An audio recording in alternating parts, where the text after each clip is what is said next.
so excited to share with you guys how I created the 6 P's of Genius Hour template on Book Creator or using Book Creator. This was so easy to do and it makes so much sense to me. I think to have your students have that place where they can document their progress, share their learning, and have it done in a place where they can share that out with others. You know, having a journal is a great idea, but when it's done in a digital way, it can then be shared out with others really, really easily. So let me show you kind of what this looks like, what I've created, and then I'm going to walk you through how to do this on your own. So this is the 6 P's of Genius Hour book that I created on Book Creator, and it's just bookcreator.com. I'm going to flip through here so you can kind of see what it looks like.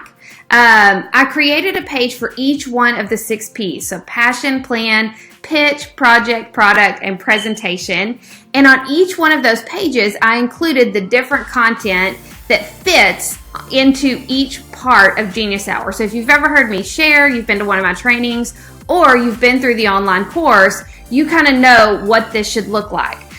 If you haven't, you can include whatever you want on these pages. It's totally your call, but I wanted to give you something to kind of go by. So let's start with passion. You can see that I've asked students to include their Thrively results. So they take the strengths assessment on Thrively, share those results there. Maybe they fill out the passion bracket from AJ Giuliani and include a picture of that. And then, of course, we want them to share the global goal that their Genius Hour project is going to be addressing.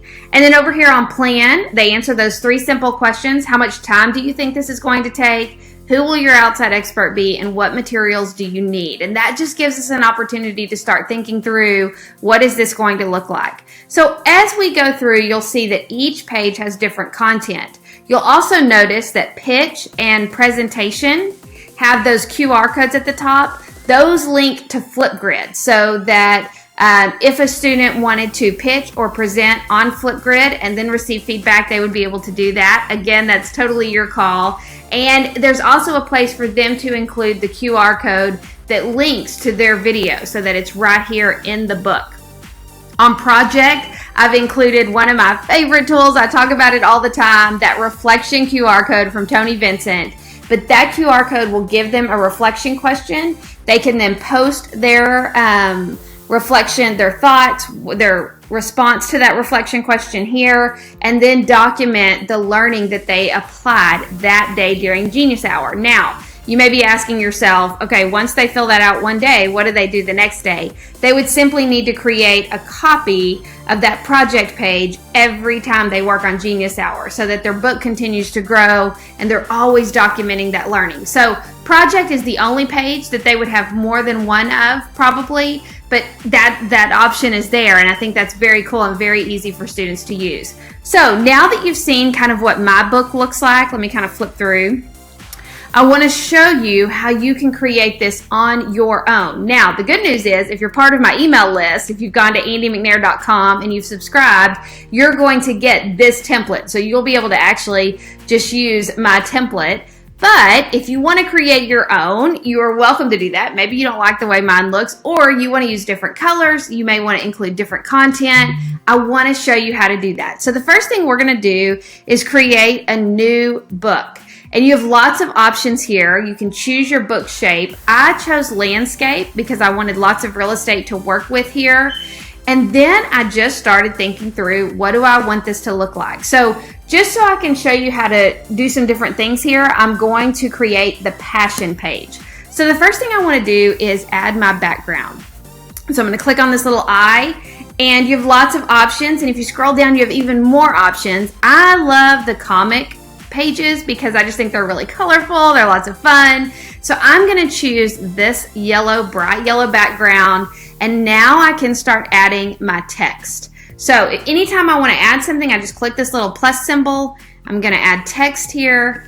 I want to give it a title. And now I can format this particular piece of text. So I want to definitely change the font so that it matches kind of that comic-ish theme that I have going on. And then I can actually change the size of my font. So I want that to really stand out. So I'm going to make it big.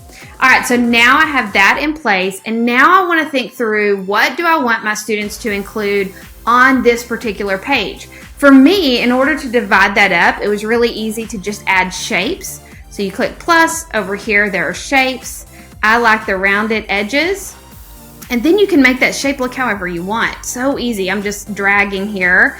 I'm not a big fan of the yellow and orange together, so I want to make sure that I change the color. I'm going to click the eye, and I can then choose that color, but I can make it a little bit lighter so that it's easy to see. I'm going to apply that. Now, I really like the way that that looks, so I just want to copy this. And then I'm going to use the shortcut Command V, and then I can create, again, this shape to look any way that I want. Now here I want to put the global goal, so I want this to kind of be a square. Looks like that, and then I'm just going to Command V again. Do you see how easy this is? It's so fast and easy. It's taking me no time at all to create this amazing page where my students can just drop their content in. It's going to make so much sense to them. It's going to be so much easier. So now they have no idea what's supposed to go into these boxes, so I want to add that text. So I'm going to click text. Maybe I want them to share their Thrively results. Click done.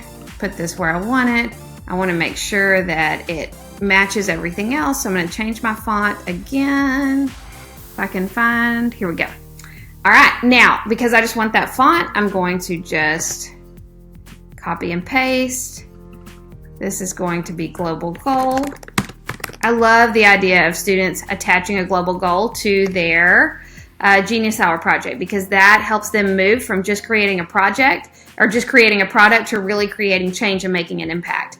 And then maybe I want them to put a picture of their passion bracket here.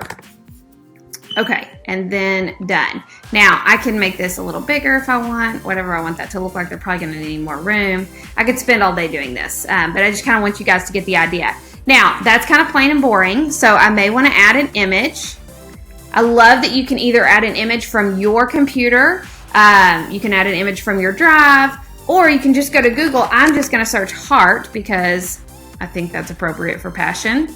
And then I can make this look however I want. So I'm just going to kind of move it over here. I'm not going to get super fancy here. But you see how I'm able to be creative and do some really cool things really easily. Now, a couple of logistical things. First of all, you want to make sure that you lock these things into place. So I'm going to right click here and lock so that your students can't move these around, because that's going to get really confusing if they're trying to work and that everything starts moving around. You know what I'm saying? Okay, there we go. All right, and so I'm gonna make sure that I lock everything that I don't want them to be able to move. And when you lock it, you see that those locks come up in the corners. That's how you know that it is not going to be able to be moved. Now, once I've created this page, or once I've created the book, I'm gonna go to my books. I'm gonna make sure that it's in my library, and right up here it says show invite code. So you would share that invite code with your students, and then they would be able to come down here and they would just copy the book. So then that book would be in their library. They would be able to access it and use that template to kind of create and fill out every single day that they work on Genius Hour. You can do this so many different ways. Maybe you make a template. Maybe you tell, if they're older, you might want to give them the content that has to be in their book and let them be creative and create their own book. It's totally your call. But I just wanted to take some time this morning to show you guys how to do this. I was really excited about kind of the possibilities here and how easy it was to kind of create this book template for your students to use. I hope that this is helpful. Again, if you want to receive the emails where I email stuff like this out, you can go over to andymcnair.com and just subscribe. But I hope that this is helpful. If you create something like this, I would love to see what it looks like. So share it with me over on Twitter. You can email it to me, whatever makes sense for you. But thank you so much for taking time to watch this. I hope that you got some information that you can use. I love that you guys are thinking about implementing Genius Hour, and I hope this is another way for you to make Genius Hour manageable for you and meaningful for your students.